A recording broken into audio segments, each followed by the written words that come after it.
जय श्री कृष्ण। स्वागत है आप सभी का मेरे एचएस भारद्वाज यूट्यूब चैनल पर।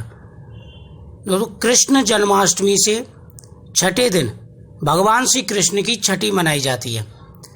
जिस प्रकार से बच्चे का जन्म होता है, बच्चे की हम छठी मनाते हैं, उसी प्रकार से भगवान श्री कृष्ण की भी छठी मनाई जाती है लोक रीति रिवाज के हिसाब से।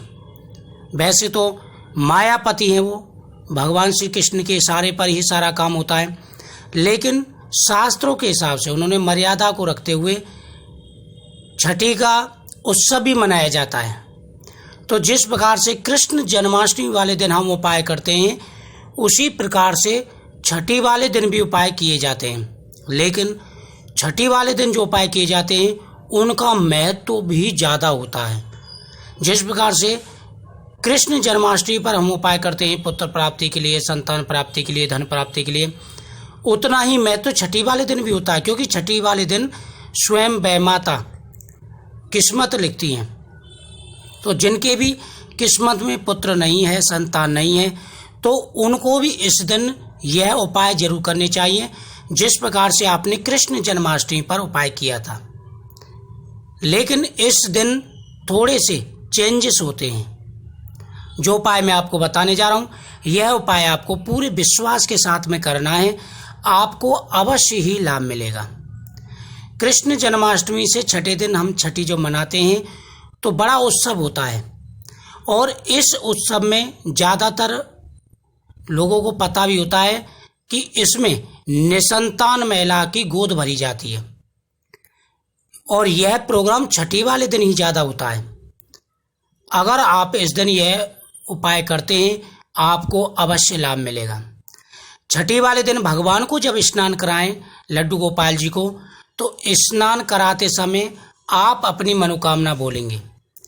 आपके मन में जो भी मनोकामना है, उसके बाद में आपको क्या करना है कि भगवान श्री कृष्ण को वस्त्र पहनाने हैं। जब आप स्नान करा दें भगवान को, तो भगवान को नए वस्त्र पहना करके आसन पर विराजमान करें। उसके बाद में आपको क्या करना है कि भगवान के सामने आपको अपनी मनोकामना बोलनी है। एक भोजपत्र का टुकड़ा ले लेना है और उस पर आपको मनोकामना लिख करके भगवान के चरणों में रख दें। उसके बाद में भगवान श्री कृष्ण के सामने आप फल, फूल माला भगवान को अर्पण करेंगे, फल भगवान के सामने अर्पण करेंगे। तो इस दिन आपको मनोकामना बोलते हुए 5 फल भगवान के सामने रखने हैं। 5 फल जो हों उसमें केला, अमरूद ही होने चाहिए। ये फल आप भगवान के सामने रख दें। साथ में आप खीरा भी रख सकते हैं।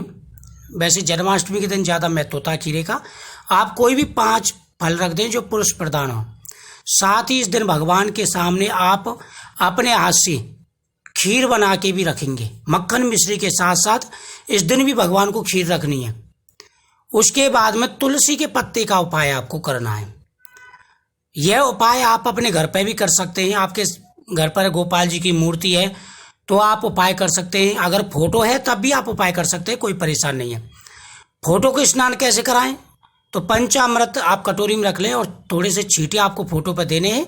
उसके बाद में साफ वस्त्र से आप भगवान को, जैसे आप स्नान के बाद में शरीर पोंछते हैं, उसी प्रकार से आपको पोंछना है।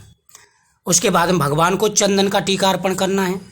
फिर आपको भगवान के सामने दीपक जला देना है। आप फल चढ़ाएंगे, भगवान के सामने दीपक जलाएंगे, अपनी मनोकामना भोजपत्र पर लिख करके भगवान के सामने अर्पण करेंगे। ध्यान से सुनते जाना है, जैसे मैं बताऊं उसी प्रकार से आपको करना है।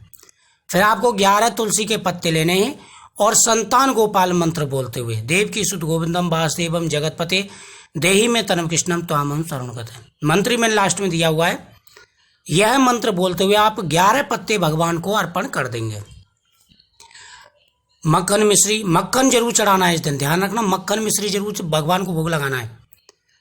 तो उसके बाद में आपको क्या करना है कि भगवान के सामने बैठ करके आपको थोड़ी बहुत देर भगवान के मंत्रों का जाप करना है। जरूरी है, भगवान के मंत्रों का जाप आपको जरूर करना है। उसके बाद में आपको क्या करना है कि एक किसी बर्तन में 1.25 मुट्ठी चावल आपको लेने हैं, और जिनको भी संतान प्राप्ति में परेशानी आती है तो वो क्या करना है कि इस चावल को भी भगवान के सामने रख देंगे और आप भगवान के सामने जब मंत्र जाप करेंगे, मंत्र जाप आपको भगवान के सामने करना है, तो आप इस मंत्र का जाप करेंगे जो आपको स्क्रीन पर दिख रहा है।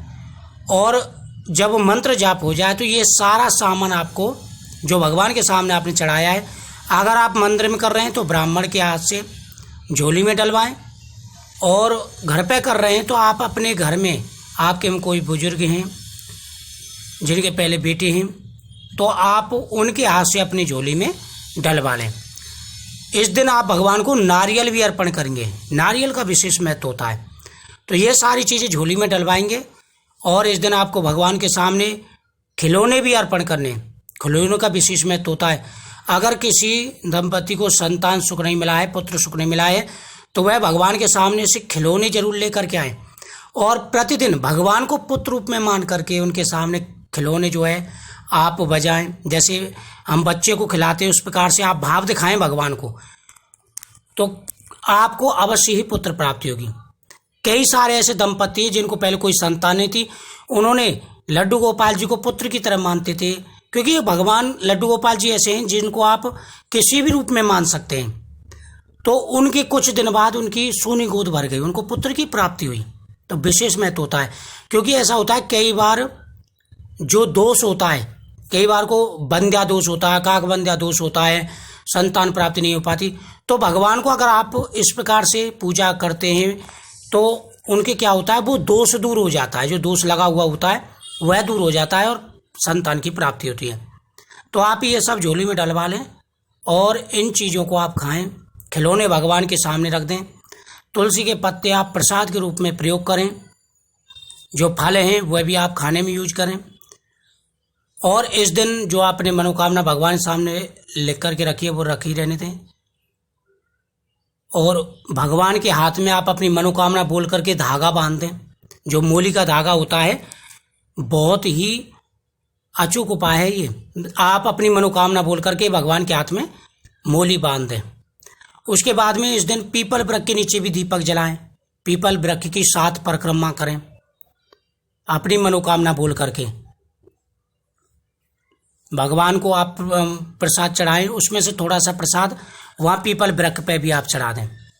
तो ये उपाय से पुत्र प्राप्ति के योग बन जाते हैं और बहुत ही अच्छे उपाय हैं। पूरे विश्वास के साथ में करें। आप गोद जरूर भरवाएं।